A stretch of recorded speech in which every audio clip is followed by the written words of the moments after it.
సుమన్ టీవీలో మీ personal and business promotions కోసం కింది నెంబర్కి కాంటాక్ట్ చేయండి. ఆపదలో ఉన్న సాటి మనిషిని కాపాడటం కోసం తన ప్రాణాలను త్యాగం చేసేవాళ్లను హీరో అంటారా? ఇప్పుడు చెప్పబోయేది కూడా ఓ హీరో కథనే. నా కుటుంబం నేను బావుంటే చాలు, ఎవరేమైతే మాకేంటి అనుకునే ఈ రోజుల్లో ఓ మనసున్న మహారాజులా వరదల్లో చిక్కుకున్న వారిని బతికించేందుకు కాలు అడుగు బయటపెట్టిన ఓ యువకుడు ఊహించని విధంగా ప్రాణాలు కోల్పోయాడు. నలుగురి ప్రాణాలను కాపాడి మూగజీవాలను రక్షించి వరదల్లో కొట్టుకుపోయాడు. విజయవాడ వరద కన్నీటి గదలో చంద్రశేఖర్ గాథ ఇది.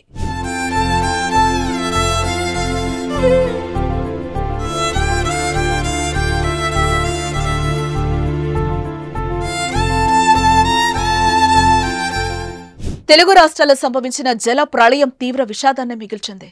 ఏపీలో విజయవాడ, తెలంగాణలోని ఖమ్మం ఎక్కువగా నష్టపోయాయి. ముంపు ప్రాంతాల్లో ఏ ఒక్కరిని కదిపినా కన్నీటి గాథే. ఒక్కరిది ఒక్కో వ్యధ. ఎంతో మంది వరదల్లో చిక్కుకొని ప్రాణాలు కోల్పోయారు. నిర్లక్ష్యంగా వ్యవహరించి చనిపోతే మరికొందరిని దురదృష్టం వెంటాడింది. ఖమ్మంలో ఓ కుటుంబం కొట్టుకుపోయింది. మహబూబాబాద్ జిల్లాలో ఆకేరువాగు యువ సైంటిస్టుతో పాటు ఆమె తండ్రిని బలి తీసుకుంది. విజయవాడలో వరదలు సుమారు 15 మంది ప్రాణాలు తీశాయి. చాలా మంది చావుకు దగ్గరగా వెళ్ళొచ్చారు. వరదలో చిక్కుకొని ఇక చావే గతి అనుకున్న వారిని రియల్ హీరోస్ రక్షించారు. అలాంటి రియల్ హీరోనే విజయవాడకు చెందిన చంద్రశేఖర్.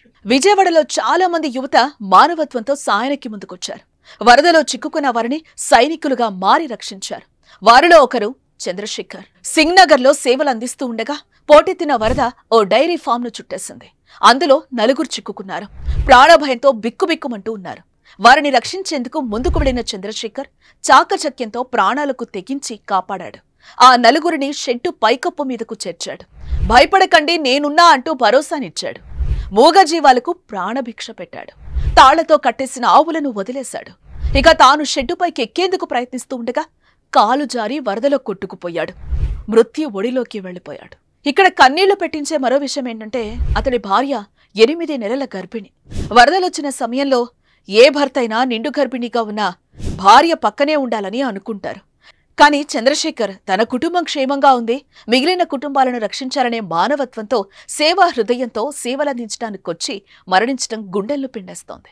చంద్రశేఖర్ మరణం ప్రతి ఒక్కరిని కలిచివేస్తోంది. కళ్ళంట నీళ్లు పట్టిస్తోంది. 1 నెల ఆగితే తండ్రి కాబోయేవాడు చంద్రశేఖర్. ఆ ఇంట్లో ఎన్నో ఆనందాలు విరబూసేవి. కానీ ఇంతలోనే అతని మరణంతో విషాద ఛాయలు అలుముకున్నాయి.